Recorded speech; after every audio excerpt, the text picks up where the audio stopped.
ఇప్పుడు మనం మహాభాగవతంలో ఉన్నటువంటి ఒక్కొక్క అవతారం గురించి తెలుసుకుందాం.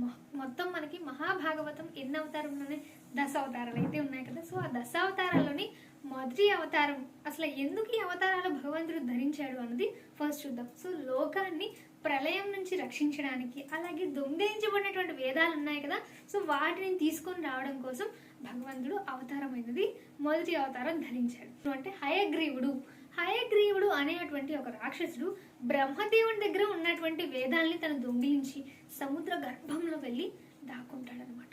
అయితే వాటిని తీసుకొని రావడం కోసం విష్ణుమూర్తి మత్స్యావతారాన్ని అయితే ధరించారు. ఈ కథ అనేది మనకి సత్యవ్రతుడి నుంచి మొదలవుతుంది. అయితే ఒకరోజు సత్యవ్రతుడు నదిలో స్నానం చేస్తూ ఉంటాడు. ఆ సమయంలో తన యొక్క దోసిల్లోకి ఒక చిన్న చేప పిల్ల అనేది వస్తుంది. ఆ చేప నన్ను పెద్ద చేపలు అనేవి తినేయకుండా నన్ను కాపాడండి రాజా అని తన్ని అడుగుతుంది అనమాట. రాజు దయతో ఆ యొక్క చేపని తన కమండలంలోనికి వేస్తాడు. అయితే ఆశ్చర్యంగా ఏమవుతుంది, అది ఆ చేప క్షణాల్లోని అలా అలా కొంచెం కొంచెం పెరిగిపోతూ ఉంటుంది. ఆ కమండలం నుంచి ఒక బిందెలో వేస్తాడు.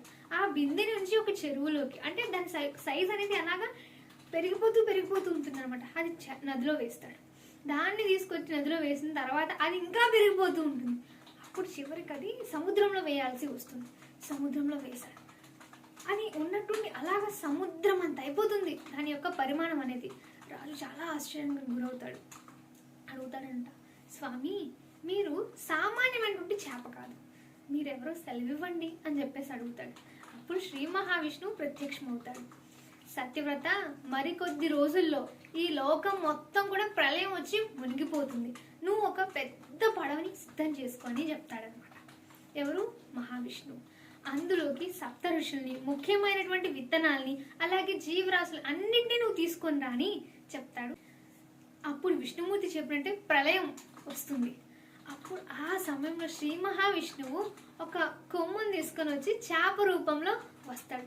వాసుకి అనే ఒక సర్పంని తను తాడులాగా ఉపయోగించి పడవను తన కొమ్ముకి, సో ముందు ఉన్నటువంటి యొక్క కొమ్ముకి కట్టమని చెప్తాడు. ఆ పడవ అనేది మునిగిపోకుండా ప్రళయం అంతా కూడా, అంటే ప్రళయం ఎఫెక్ట్ అనేది దాని మీద పడకుండా మొత్తం అంతా సెట్ చేస్తాడు. అదే సమయంలోని హయగ్రీవుడు అనే రాక్షసుడు దొంగిలించబడిన వేదాలు ఉన్నాయి కదా, సో వాటిని తిరిగి తీసుకుని వచ్చి మళ్ళీ వాటిని బ్రహ్మదేవుడికి అయితే ఇస్తాడు. ఇలా మత్స్యావతారం రూపంలోని మహావిష్ణువు తన యొక్క, అంటే జ్ఞానానికి కొలువైనటువంటి వేదాలను రక్షించి మళ్ళీ కొత్త సృష్టికి ప్రాణం పోశాడు. అందుకే ఈ యొక్క అవతారాన్ని ఏమంటారో తెలుసా? సృష్టిని కాపాడినటువంటి అవతారం అని చెప్పడం జరుగుతుంది. మరొక అవతారం కూర్మ అవతారం.